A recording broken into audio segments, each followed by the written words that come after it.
এখন আর এই ছোট্ট জীবন নিয়ে বেশি কিছু ভাবি না, শুধু একটাই চাওয়া আল্লাহর কাছে যে আল্লাহ তুমি যেটা ভাগ্যে রেখেছো সেটা নিশ্চয়ই ভালো কিছু হবে।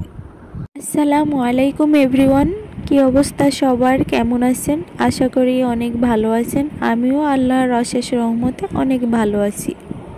আর আপনারা এখন সবাই অবগত আছেন যে দেশের পরিস্থিতি খুবই খারাপ।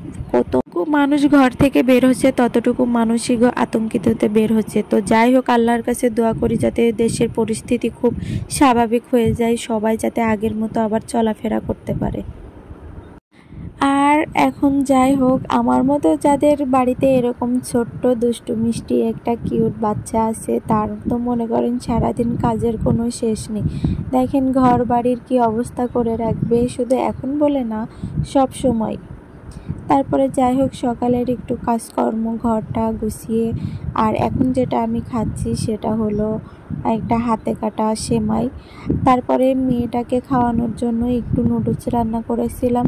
ও বলছিল যে আম্মু আমাকে একটু নুডলস রান্না করে দাও, কিন্তু নুডলস আমি যতই সুন্দর করে রান্না করে দেই না কেন, ও একটুও ডিম পছন্দ করে না, ডিম তো খেতেই চায় না।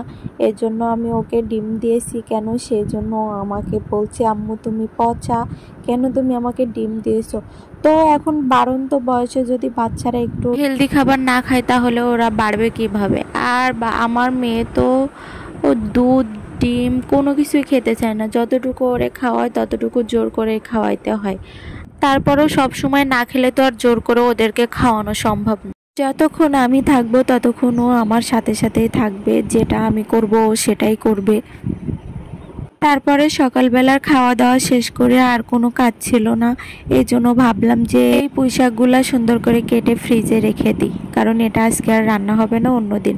আর আমার যদি আনাজ তরকারির ভিতরে কোনো পছন্দ হয়ে থাকে তাহলে এই পুঁইশাক তরকারিটা আমার অনেক পছন্দ। এখন যে সরাটা দেখতে পাচ্ছেন ভাতের পাতিলের উপরে, সেটা আমি এখানেই শুধু দেখি, এরাই ব্যবহার করে, আর আমি এটা কখনো কোথাও দেখি, মানে এদের একটা আঞ্চলিক প্রথা এটা। আমি জানি না আর কোথায় কোথায় এই মাটির সরা ব্যবহার করে। আমার বাপের বাড়ির এলাকায় তো আমি এগুলা শুধুমাত্র পিঠা বানানোর ক্ষেত্রে দেখেছি, আর অন্য কোনো কাজে দেখি নাই এগুলা।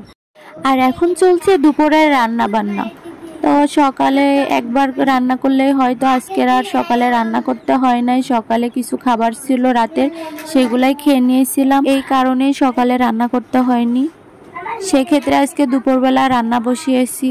আর আজকে রান্নার ভিতরে ছিল ডিম ভুনা, দাঁড়া দিয়ে চিংড়ি মাছ, আর মসুরির ডাউল, আর ছিল লটকা শুটকি ভুনা।